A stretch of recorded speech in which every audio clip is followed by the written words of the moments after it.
Witwa Rotaro Martinez avuga ati byukuri nari nibaza yuko canke nibaza yuko hari anye nakoze nibaza ko nakoze vyiza cyane gose birengeye kiriya kibanza bamaye muri Ballon d'Or kibanza cine rero byukuri rimwe na rimwe ati bushimwe mwene ubonye rimwe na rimwe burarenganya ati hari amakarenganya ati ces récompenses sont injustes parfois ati ngiye gukora cyane gose kugira ngo ntera imbere kuri kiriya kibanza novuga natahukanye ico nabonye Alonso umukinyi wese akini burayi yogira iyo conscience yo kuvuga ati ndeke kwiruka kuri izi récompenses individuelles ahubwo ndondere iziri collective urumva collective naratwaye Champions League n'uyu mugwi sivyo naye byo kuvuga ngo vya Ballon d'Or uno munsi urumva ko bakibatahoze baridoga avuga ati narinzi ko nakoze ibintu atanumu yabikoze kandi exactement nuko ra makriteri usanga ibi birankuyeho canke biragiziki ariko urabe muri interval ya 2022 à 2024 koze ibintu vyiza yego uratwaye Coupe du Monde ya 2022 ntiwabonetse cyane ariko urayifise warakinye urumva ukaraba 2024 ibintu yakoze ni vyinshi kurusha ivyaba ariko gusa vya bindi ati mbega akina mugu yuhe mbega ninde kuraba izina urumva ari mu mugu yuhe izina ryiwe nirihe rigera hehe sivyo rero vyumvikana no munsi mvuga nti iyi myidogo yatanguye kuva kena nabivuze ujya munsi bamwe barayibonye ariko abandi uno munsi umukinyi wese avuga ati ndose Ballon d'Or mba ndumukinyi akomeye cyane kandi nivyo uburi umukinyi mwiza ku isi yose ariko uno munsi arabantu batari kubibona ati none ko twabikoze abiswe bari imbere bastandi ko twabikoze ko tutayironse mbega two lo football siguye iki rero uno munsi je mvuga nti umukinyi ahari ni yirukire les récompenses collectives avuga ati jewe natwanye Coupe du Monde nation yiwanje natwaye Champions League natwaye championnat yiwacu nayo bisigaye bize vyivugira uko vyivugira ariko wewe wikonsantre kintu ca rusange Josco Guardiola yaraye agize imvune Pep Guardiola yagarutse novuga kuri ino mvune yiwe abati byukuri biragoye cyane gose biragoye cyane gose novuga kuba umukinyi nk'uyu unye tumubuze ati kugeza uno munsi singiye kuvuga kuri we cyangwa kumvune yiwe ati byukuri ikihari nuko abantu bose bagiye hamwe novuga baragerageza kumumasa abari kuri ya table bose ariko ikigiye kuba nuko kugeza uno munsi ngo hari abakinyi bagera kuri 13 nibo bari ko barariviriya match bari basigaye rero nushobora kwibaza uburyo ngo byari bigoye ate tugiye gukoresha ingufu zose kugira ngo turabe yuko novuga muri no twogarukana abakinyi hari abakinyi novuga bagiye kuba bagaruka bandi notama novuga aba Kevin De Bruyne n'abandi bagiye batandukanye ariko ugiye kuraba no muri Man City ibintu by'imvune bitanguye novuga kuba bigwiye uno munsi Pep Guardiola afite ubwoba kandi ikintu kiboneka kuko urashobora guperda igikombe uno munsi Premier League ariko ko cyane bazi ko yiyongeye ko na Savinho nawe yagize yes uravyumvikana yuko uno munsi afite ubwoba ni nkakuya kwa Arteta abakinyi 10 Arteta yavuze ati yego nivyo Magalhaes yerekanye yuko ashogaruka vuba urumva bimeze neza kumurasha gusiba match imwe iyindi akagaruka ni kintu ciza ariko uno munsi afite ubwoba nawe kubona yuko Magalhaes agize imvune c'est vrai nubwo azogaruka hari abakibagaruka gwati azoza 100% sivyo ukavuga ati Odegaard ati l'établissement yiwe kugenda neza gose ariko si hari azogaruka atari ya 100% urumva rero vyumvikana uno munsi hari abamenyereza bari mu kibazo iyo umwaka ukurike uheze utashikiwe n'izo ngorane yaje ziragushikira nizi barode bakora tera induru bavuga ati bitabarira ati izi nkino ni nyinshi mwabantu nimudutezurire ariko rero no munsi Pep Guardiola agiye muri zo kubona Guardiola ababaye ukavuga ati Savinho ntameze neza, Kevin De Bruyne yarayivugiye ati nivyo ari mu kugaruka ariko ikintu ngiye gukora si De Bruyne ajeje gukina inkino zose byamaze kubona fatigue muri Alonso ntushobora gukina Premier League uri titre indiscutable match zose saison nka zine zikurikirana biragoye uno munsi ntibaze yuko performance ariko Rodri izo kuma ari yindi twareboye kuri bakante kuva muri za Leicester City mutwara igikombe utangura mu kibuga ukaza muri Chelsea uri titre indiscutable uhera gute uhera ubyanka amablessure ba menshi nibivyo ba De Bruyne utangwa ku mablessure uko nyene ugenda mu nyuma kuvuga ati ndigire mu barabo canke muri Major League rero vyumvikana rero yuko Pep Guardiola uno munsi avuga ati iyi championnat izomugora kandi cyane kuko abakinyi si babakinyi bamaho afise hari abakinyi kubera imvune n'abandi ariko barasubira inyuma rero vyumvikana yuko hari imigwi imwe igiye gusubira inyuma kuvuga gutakaza abakinyi bavuye mu mvune nuko rero murakomeza no vuga mu dukurikirana kuri 87.6 murongo wa FM ariko kandi kuri Buja TV turahari chaîne igira amajana 398 Canal Plus ariko kandi ndetse no kuri Buja Media Group ni kurugwa rwacu rwa YouTube genda no vuga ushiraho intererano zawe genda no vuga ugira ico uterereye turagenda no vuga tuzirabira hamwe turaza gufata kanya gakwiriye kugira ngo turabe ubutumwa mwagiye muratwandikira ndetse turaza gufata kanya gakwiriye ndetse twakira telefone zanyu iracari B-Sport ndi Alonso ndi kumwe na Kiki witwa Rodri aherutse gutahukana Ballon d'Or masezerano yiwe azorangira muri 2026 mwaka no vuga wa 2026 urumva ko asigisigaje umwaka umwe n'igice ari rero Real Madrid iri kwimuraba iri kwiramumurika wanashima sisi uko ngo yatwaye Ballon d'Or ariko numwe mu bakinyi no vuga wanashima byatanguye bivugwa hakiri kare yuko Real Madrid imwifuza cyane gose niwe babona yuko ashobora kuzana stability hagati mu kibuga kwa Real Madrid kuva yamiriye no vuga iri kwiragenda yaba Casemiro, Modric na nono Toni Kroos bino miriye no vuga itanguye gusohoka umwumwe uraza kubona yuko byukuri atabasubiriza no vuga biwe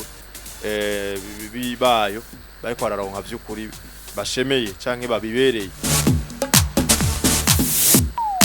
hariya rero bivanye n'izo ngorane zihari Real Madrid irifuza yuko bosohora Chouameni hama bakaca bazana uno mukinyi yitwa Rodriguez canke Rodri Cascante aheruka gutahukana Ballon d'Or Real Madrid bizoborohera ubwo bakazozana bya bindi byabo byo kurindira ngo umukinyi ngo arangiza amasezerano babonzane ku buntu oya gusa ni cyumviro bafise muri Real Madrid barabona ati turakeneye umukinyi nka Rodri urazi ko vyigeze kuvugwa bavugana ba Carvajal avuga ati n'umugwi mwiza uraza karibu ibiki avuga ati byari byiza ariko uno munsi wavuze bati biratweretse rero wa mukinyi twara ko turaraba turabonye yuko na Ballon d'Or yitwaye n'umukinyi mwiza ndukekeranye rero tugakoresha ko byo tumuzane ivyo ugushora kuvuga ati bishora gukura cyane bikunda ko muri Man City ameze neza ariko kuvuga kuri Chouameni ngira ngo arabibonye biko ravuga yuko Chouameni ayicizere mu mugwa wa Madrid atari ikirenga na cyane cyane kuri president wabo Florentino Perez ariko ngo ni Ancelotti agaragaza kumuryamako uko wibuka Alonso uyu n'umukinyi nivyo ari hagati mu kibuga apora atanga cyo cyonkiya Kamavinga baramuprefera gose kuko kabisona ko amuruta kanu gatoyo aramuruta kabisa ukora yuko offensive ari gihe amera neza uwisoka Kamavinga defensive ameze neza kandi abakinyi ko ari babiri bose nabona bapolivara umwe urashaka kumushyira ku ruhande rw'ibubafu kakina uyu ndashaka kumushyira muri defense centrale gakina ariko barabonye ukuntu ribukara ne passe ingene Ancelotti yazaricaza nako Kamavinga nako uyu Chouameni avuga ati Chouameni banza arindire ariko no munsi kubera vyabonetse yuko bavuga Toni Kroos yaragihari aravuga Kamavinga ni hari Modric ni hari aba Valverde ni hari rero vyumvikana yuko nimba hariho umukinyi bakeneye kuzana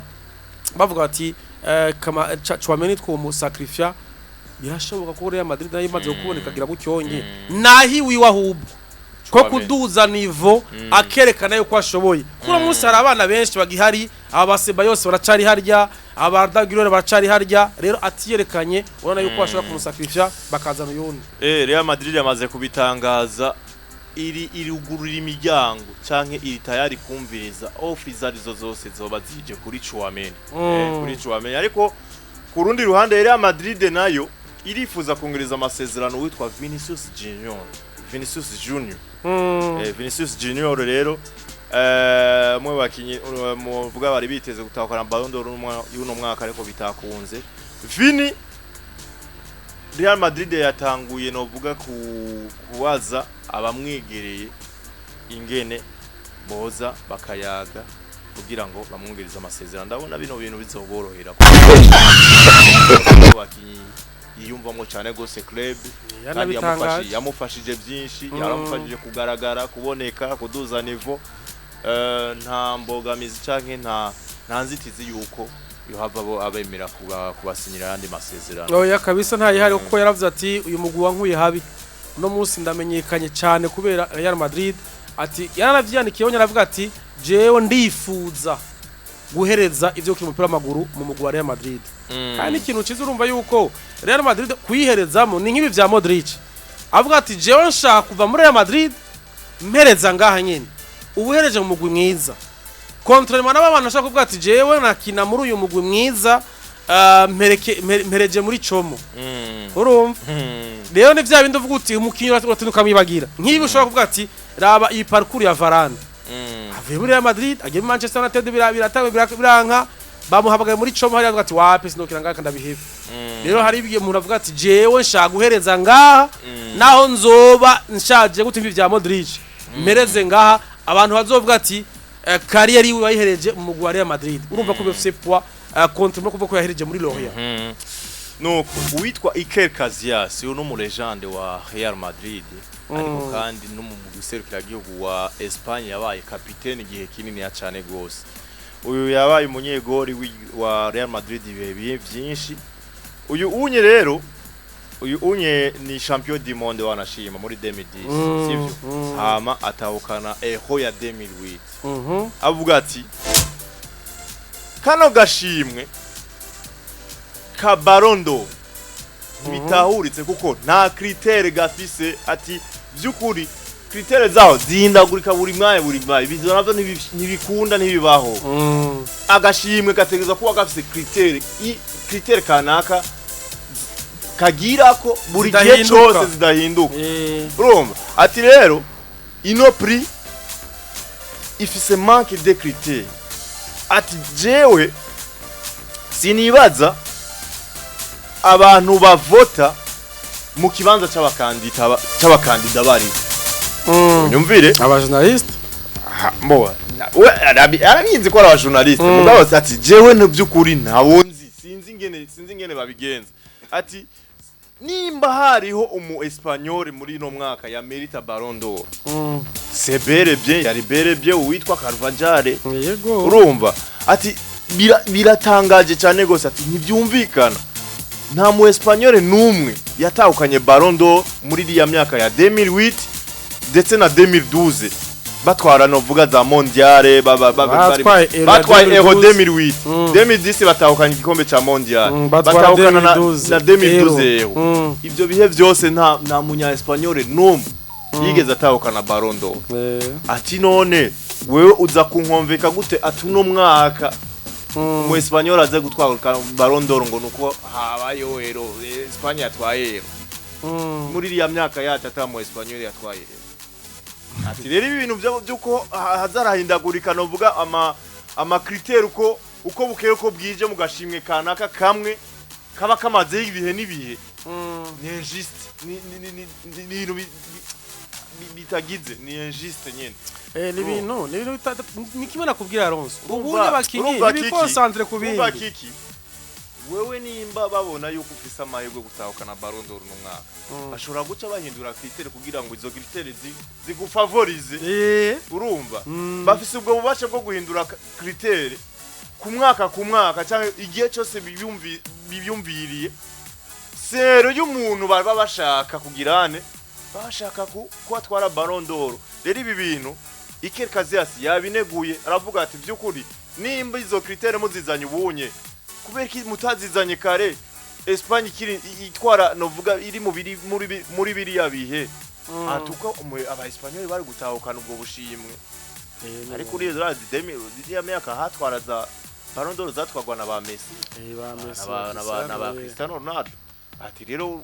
umva yabineguye yavuze ati nibitahuritse witwa Iker nako Iker Casillas oya none iyi Ballon d'Or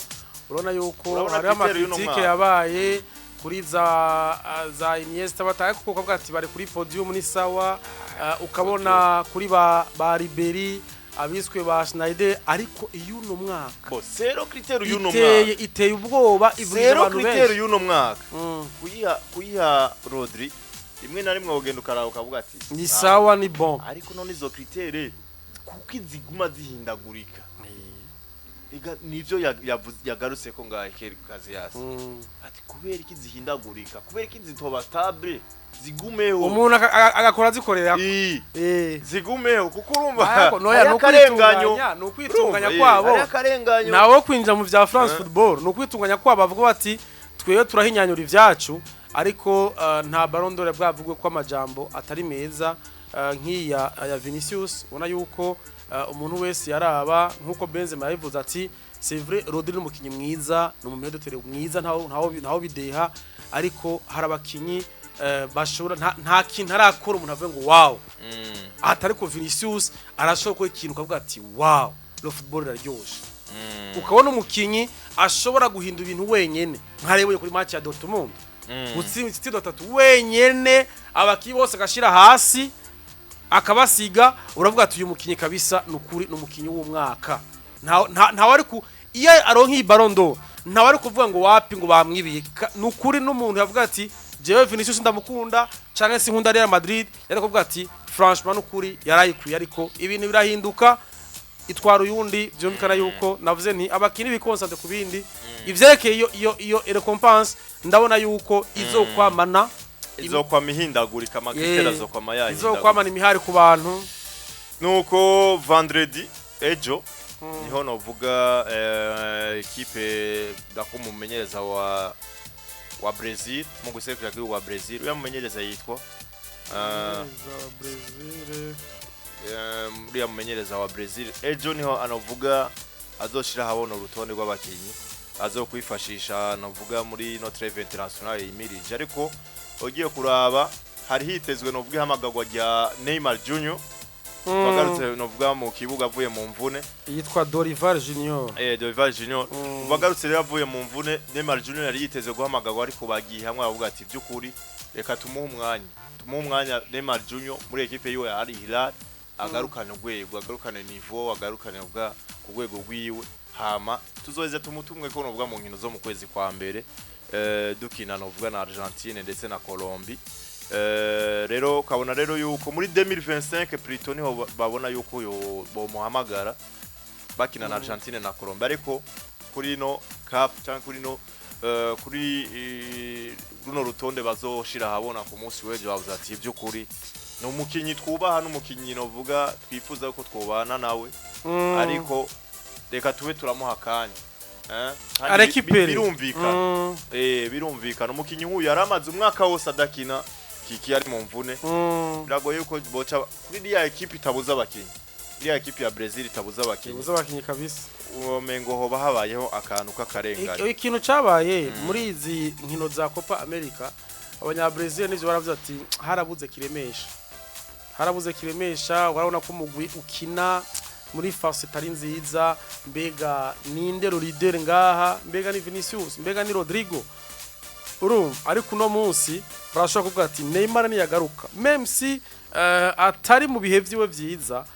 numwe ashobora kugira ijambo gihumure muri vestiaire numwe ashobora kubabwira ibi bakavyumva kuko baramwubaha rero mbora yuko ari ikintu ciza igaruka giwe rishobora gufasha muri Brazil parce que Brazil afise amatara nabone bari kuri pressure Alonso kuko no munsi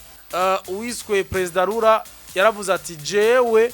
ubu nzobwira ro selectionnaire ntasubire guhamagara abakinyi bakini buraye ati gukora football yo ngaha niyo mbona ari nziza kuko abo ngaha kinisha ababasi bashobora ivyo bashoboye ariko twe tuvuga ngo turafise Rodrigo turafise Vinicius turafise Paqueta turafise Guimares turafise bande ba Danilo bande ariko abo bose bashika tuko turatsindwa na nation ata football yatari bakina tire kubw'ivyo ndi gukora ivyo bintu rero mbona ati Neymar arakwiye kugaruka gukora ico cizere Brazil gasubira ikagaruka uwitwa Zinedine Zidane kuri cya kintu witwa Iker Casillas yagarutse ko yavuze kuri cha Ballon d'Or wewe yagarutse ko avuga ati byukuri ino mu vainqueur wa Ballon d'Or n'umuntu novuga ataba merita kari yagashimye le vainqueur n'est pas toujours celui qui le mérite vraiment ndavuga ati uravye ugerageje kuraba performance za Vinicius Jr ino saison yabaye exceptionnel ati ya merita iyo reconnaissance baka byukuri bagashima ibikorwa vyiwe ndetse na tala yiwe ati ariko umuvainqueur ntabwo novuga yabaye wabimerita honnêtement yavuze ati honnêtement kano gashimwe kuva 2018 karataye credibilité kuva 2018 Ronaldo batakamuhaye ati kubwanje ati karataye credibility karataye agaciro kuri match cyabimvurizo uyu ni Zidane yabivuze ariko uri kuravyumva aravuga ati kuva kuri uyu ariko ntasubire n'inyuma apara 2018 gusa urane za 2011 ariko aravuga abashnede urumva avuga ati natwaye vyose ariko tuvuga ati Mbega Schneider ninde afisiki Mbega araza imbere ya Cristiano Ronaldo amaze gukora ibi muri Real Madrid tubona Cristiano Ronaldo gusa rero vyumvikana 2013 birasubira kandi ati ni naka Ribery natwaye Champions League ntwara Bundesliga urumva ati none muri ico gihe ninde muntu yonze imbere nta numwe urumva kuko ico gihe mu ma selection nta yari ihari hari havuye 2012 kugira Espagne twaye eho urumva ivyo vyose no kubwira ni bimwe abantu baraba bakavuga bati sinzi ivyo baraba ayo mavote aba bayateranya gute mbega nta gihe baduhenda uri bukigiye bigeze kuvuga kuri Benz mata kuri inde bati vote barayibeshe Jesse natoye gutya ni bintu mbona yuko bizokwa birimwo amahane gusa nta kundi zo turabe football uko nyene witwa Romero Lukaku rero nawe ariko abaho ibihe vyiza mu Butaliyano igihugu cy'Ubutaliyano cyangwa ya champion mu Butaliyano yaramwereye aragenda handi bikankuga kigarutse mu Butaliyano bigafunga bigakura rero amaze guterera mu bitsindo incuro ijana ni kuvuga yuko muri match 137 yatsinze amaze gutsinda ibitsindo bigera kuri 74 na pass de zigera kuri 26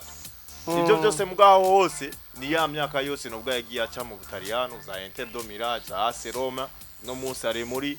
Napoli ariko aho hose umuntu afise ukuboko kudasanzwe kuri rino terambere mu Butaliyano bya Romero Lukaku witwa Antonio Conte bazi ko yabanye nawe muri Inter do Milan niwe na murondera avuga ati uyu genda mukeneye mu munzane ko numbozi mena ashaka kugenda jewe nshaka Lukaku urumva rero aramushimira cyane gose witwa Antonio Conte